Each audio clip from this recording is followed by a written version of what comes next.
Where's the winner? Oh, there it is. Let's click it. What have I won? What have I won? 85! 85? Second? One of my bloody teammates has picked me to the frigging post. I still got him anyway.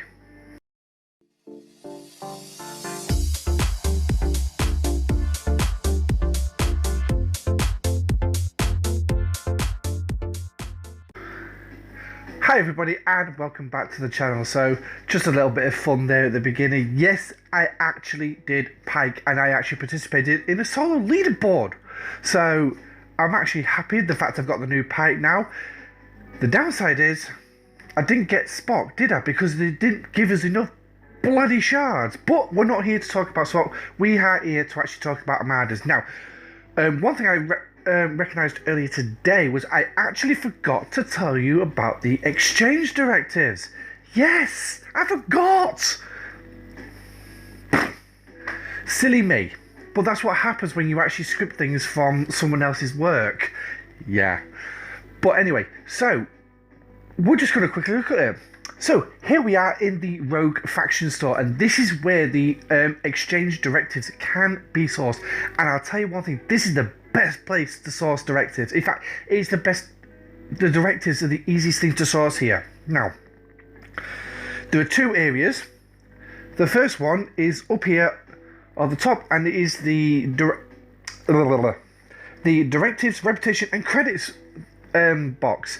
Yes, as you can see, mine's going to cost me 120,000 keys to actually buy. Is it the code keys? Oh no, sorry, Eclipse security codes, which you'll get from the Eclipse Armadas throughout Rogue space and also in the same systems as the Exchange Armadas. So, and what you'll get in this is you'll get rare and uncommon directives. Yes, now between this and the next box, which is called Data to Directives, you will gain enough directives to do one uncommon and one rare every 2 days. Yeah, so if you look at this, 50, 67, okay, these do not change in size, by the way, through year levels. And here you get 34 each. So 50 uncommon plus 34 uncommon is 84. That's actually going to be just a little bit short. 34 plus 67 again is just over 100. So again, it is a whopping way short. So this is what I mean by it's once every 2 days, which is fine. Yes, for these ones, you've got to go and mine data. It gives us a purpose. It gives us an opportunity to go out and mine data, or go find an OPC data miner and pop its bloody ass and steal its cargo. But that's me. No, actually, I do actually go mine it because I mine it a lot faster than trying to find somebody OPC, because hardly anyone mines data these days. But anyway, but it's going to cost me a whopping 55,000 to actually buy this box. But so no buts. Epic directives. Now, how do you source them? Well, to be perfectly honest, right, you can start sourcing directives every 2 days. Simply start an uncommon and or a rare once every 2 days, beat it, claim the chest. Directives in there. Simple as that. I'm not going to screenshot it, I'll just literally tell you it. Uncommons, you'll get 21 epic directives.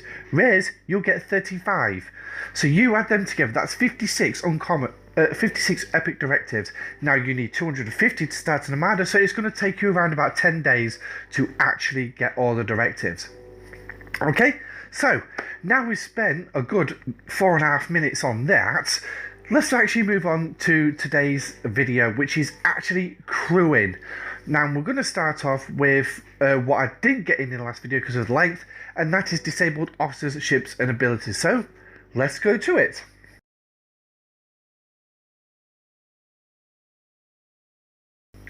Okay, disabled officers and ship abilities. As I mentioned in the last video, having the correct crew in your Armadas is absolutely paramount, especially when it comes to the Exchange Armadas, because it could mean the difference between an easy win or just scraping through, or getting your asses kicked.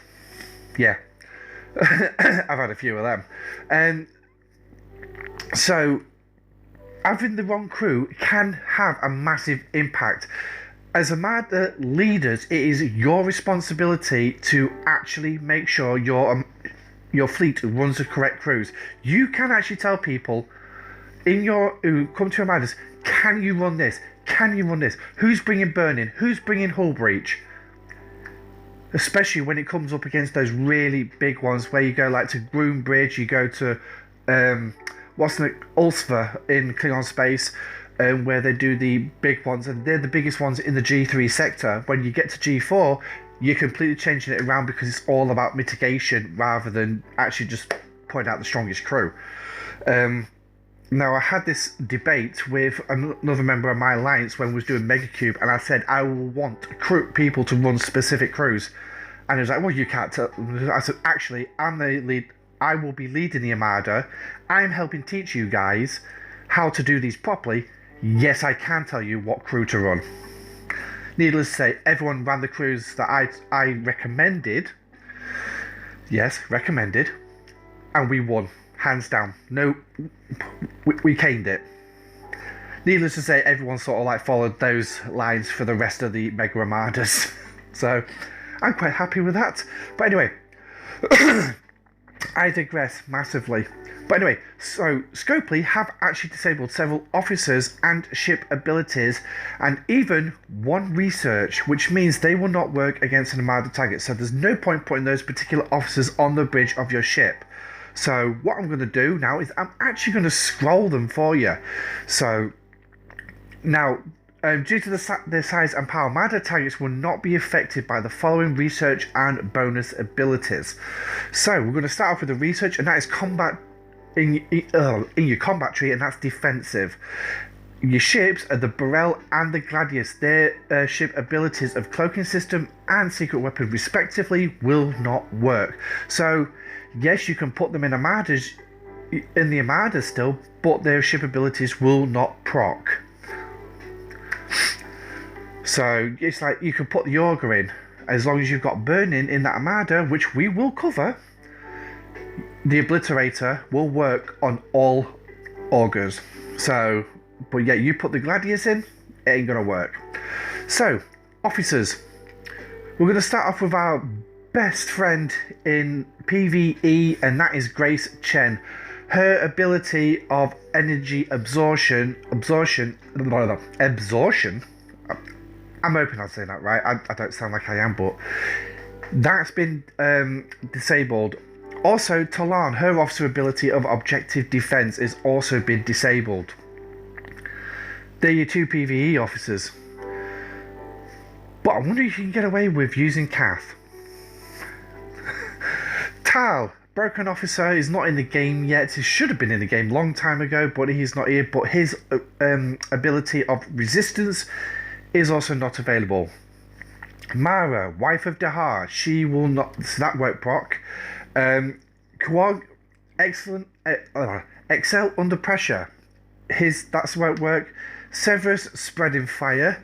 Yuki, our best shield bypass or shield reduction officer. Disruptive field. Now that is her captain's ability, if you remember, because her officer ability is basically against is a faction officer. So Yuki's disrupting field will not work. Also, another good shield bypass officer is John Harrison. Sabotage doesn't work, so he's no good. Another PvE officer, Moreau, no fear. Officer ability, again, will not work.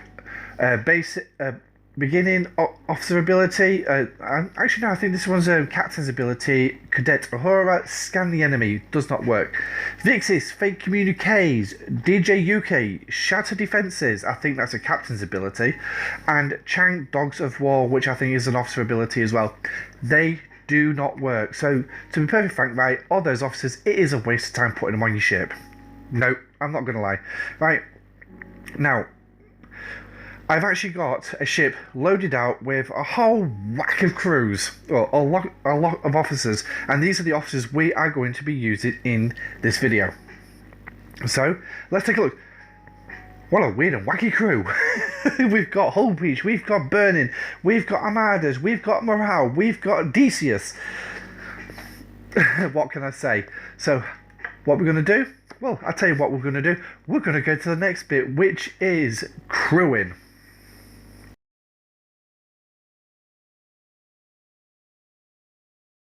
Okay, so crewing. Yes. Here we go, and basically we're going to be using these officers for the rest of this video, so pretty much we're not going to move from here. Now, Armadas are generally very long fights with larger than usual number of rounds, so having something like the shield regeneration of Spock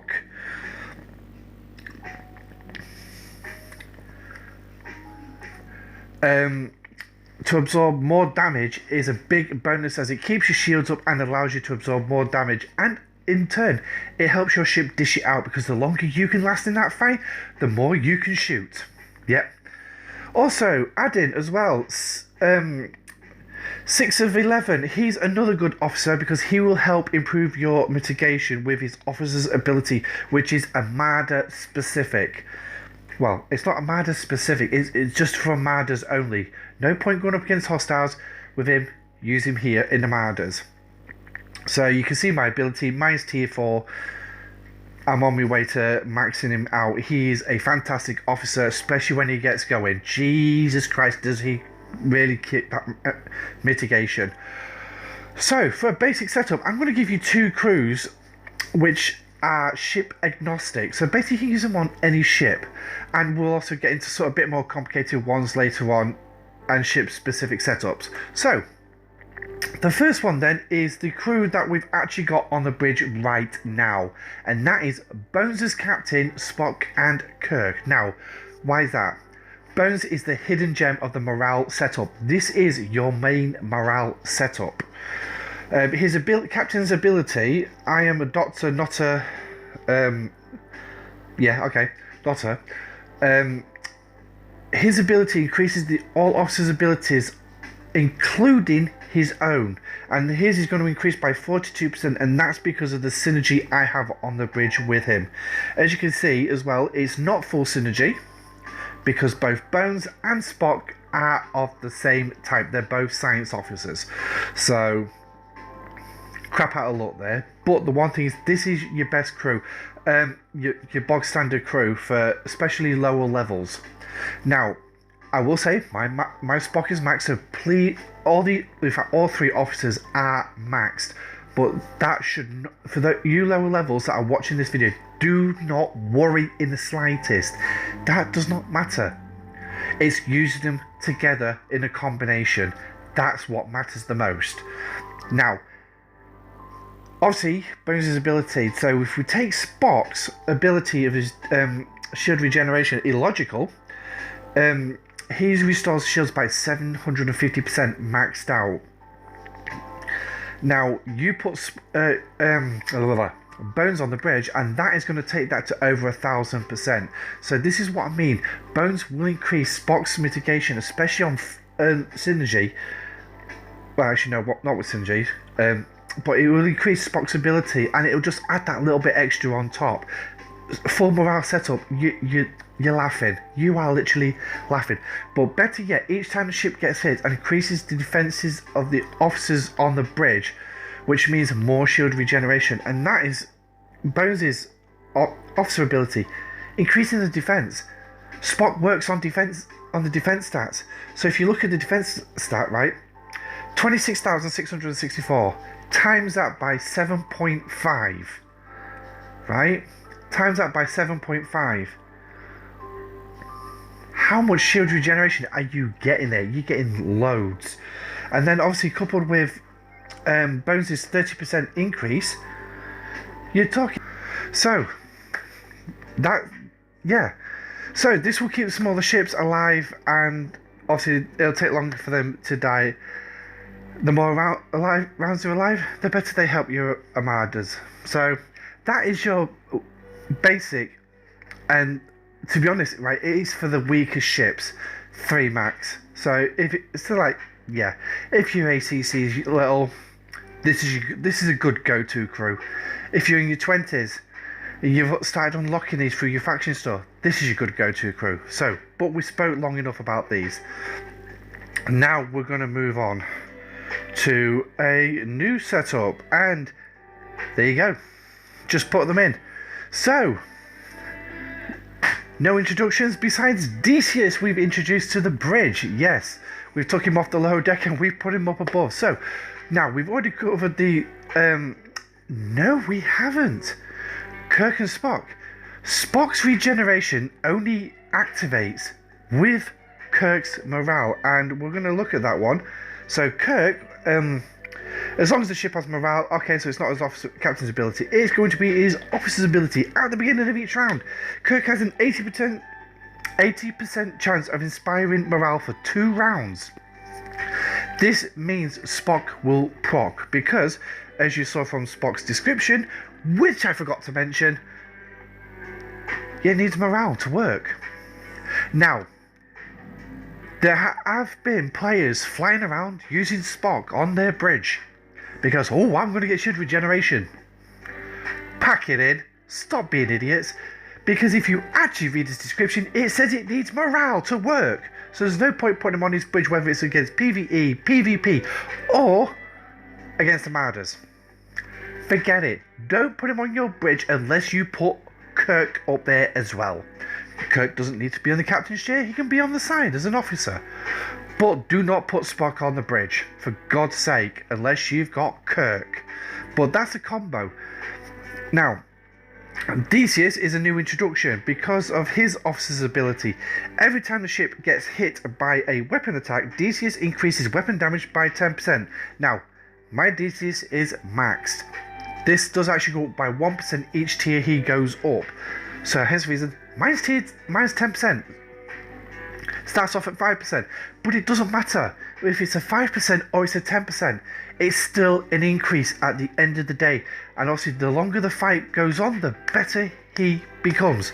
Because it's every time the ship is hit by a weapon. So the more times you are hit in a fight with Decius, that 10% grows. It just grows.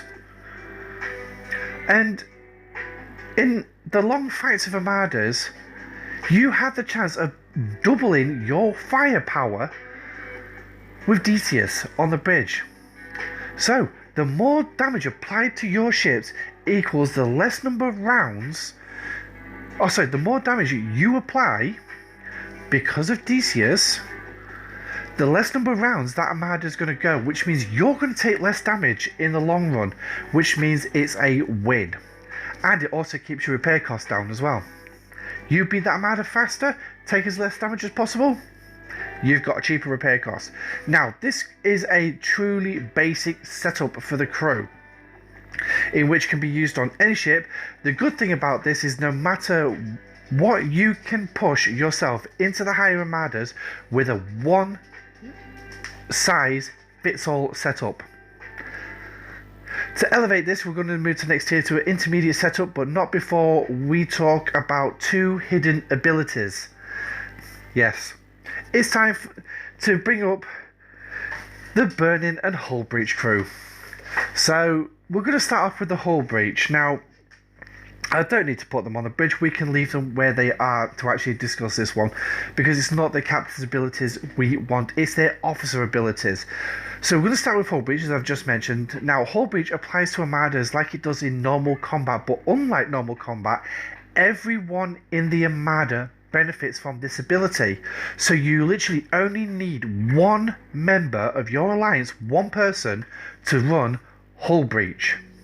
Now, I'm also going to say that's exactly the same with Burning, because it works exactly the same. Everybody in your alliance can benefit from Burning. So, but we will mention more into that why. So, Hull Breach. This means that while the Armada target has a Hull Breach, every time that delivers a critical hit chance does increase damage. Paired with Khan, you can see the massive damage in these long fights. So, Gorkon, he's the first one you're going to get in factions. Whether if you go the Klingon route, yeah, you're going to get him early on. If not, it'll be when you go for your tri faction. And it's his officer ability. When the ship hits the opponent with a critical hit, Gorkin has an 85% chance of causing a critical hull breach for Lightning Rush. Have I just been hit by something? Oh yeah, somebody's come and popped me. Never mind, I've lost my Devore. Woohoo! I didn't even realise I had my Devore out. Oops. It must be only a just over there. We'll have a look at that in a minute. 85% chance of causing hull breach for 3 rounds of the opponent's ship. So yeah. Actually, that's just threw me now. I forgot what I was thinking. Right, so when the ship hits the opponent with a critical hit, Gorkin has an 85% chance of causing hull breach for 3 rounds on the opponent's ship. So yeah, so for 3 rounds, that means the critical hits are going to do more damage. Now, mine's only tier 4. It maxed out at 90% chance. But the one thing is, what you want to be putting on the bridge with Gorkin at the same time is Khan. And it's because, again, his officer ability. Every time the ship is hit by another ship or a defense platform, yes, you can use him in base raiding as well. He was the first base raiding officer. Increases critical hit chances by 4% cumulative. So which means this is going to keep building. The more hull breach you can apply, the more of these you're going to put in as well. So which means you're going to be literally pushing criticals by the end of the fight. Literally every shot you fire, the longer the fight goes on, every shot will become critical. Smash that Armada even faster. Now there is another hull breach officer, and I realise we're running very long again, and that is Lorca. Crewing is a very involved part of the game. Quick thinking: at the beginning of each round, Lorca has a 50% chance of dealing hull breach to the opponent for 2 rounds. Now he goes 1 round less, but starts off at 50% because mine is only tier 1. Yes. When he gets to tier 5, he's going to be far better than Gorkin. But again, it goes down the same road. The more times you can get that hull breach in, the more critical hits. Yeah. So now we're going to move on to the burning aspect. Now, like I said, all you need is 1 person to run burning. And you've got 2 officers. We'll start with your first one that you get. Oh, I didn't mean to move them around. Nero. Now, I'm going to try and speed this up if I can. So every time the ship strikes the opponent with a weapon attack, Nero has a 50% chance of burning it for 2 rounds. Now my Nero is maxed, so that's what he is maxed out, 50%. Yeah, if you got officers, say like for Tyler, who needs burning to activate, and I've not had space to put him on the lower deck, so let's just quickly find him. Where's he gone? Where's that? There he is. So we'll look at his officer ability. At the start of each round, if the opponent is burning, Ash Tyler increases the damage of the ship by 70%, the total attack of all officers on the ship cumulative. So using the burning ability activates his officer ability, and that grows every single round, which again is going to put Armadas to shame. It's going to smash Armadas completely to shreds. Now, Nero is a good burning officer, but your best one... Oh, I don't believe I've just done that. Right, there she is. This is going to be your best burning officer. Again, mine's now tier 4. I'm working my way towards tier 5. At the beginning of each round, Giorgio has a 75% chance of burning for 2 rounds. So she's the same as Nero, 2 rounds, but she's got a better chance. And like I said, this is only tier 4. Nero was tier 5 and 50%. She's tier 4 and 75%. So she is a cracking burning officer. Put her on your auger. It's going to work, increase the weapon of the damage of the obliterator.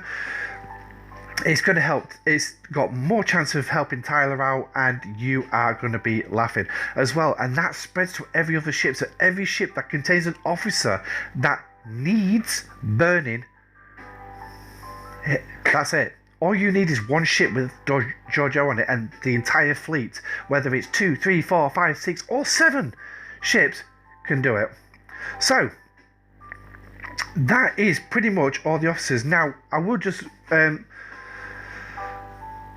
right, so my next slide actually tells me about the 2 officers I've already mentioned, which is 6 of 11 and Tyler. So now quickly, fleet management. Now I will just start a quick Armada with this one. So if we can just find blah, blah, blah. Oh my god, mobile devices are so slow.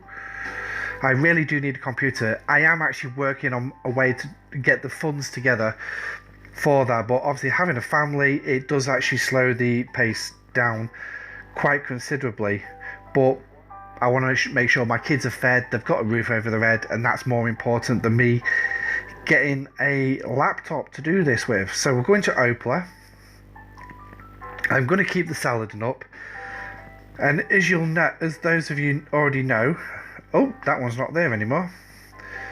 So, oh, for God's sake, there's always bits and bobs. Here we go, there's one.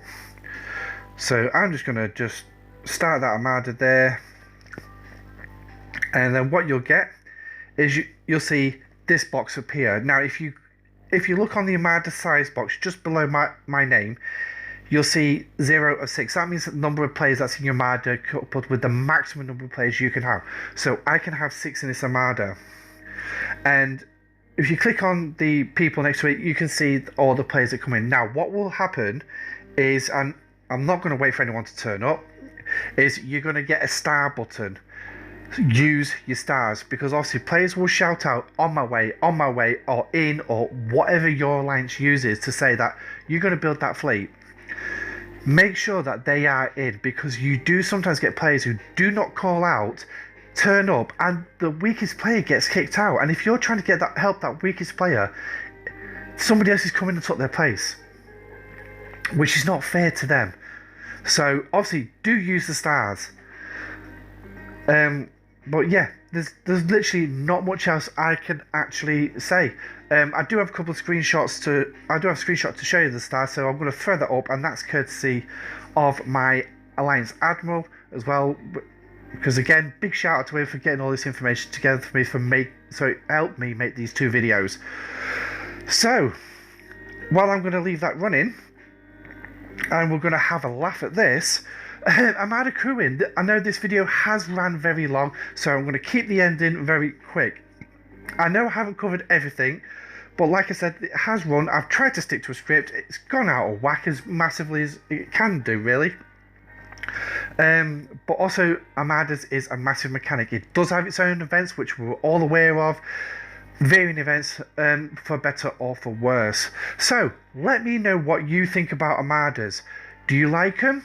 Are they worth of any value to the game for you?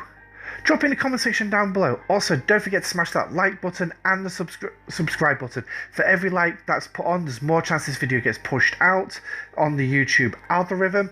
And also, subscribing means you're going to get to know when I drop future content. So, there's not much else that can be said. So, besides the fact that he's took me for 14,000.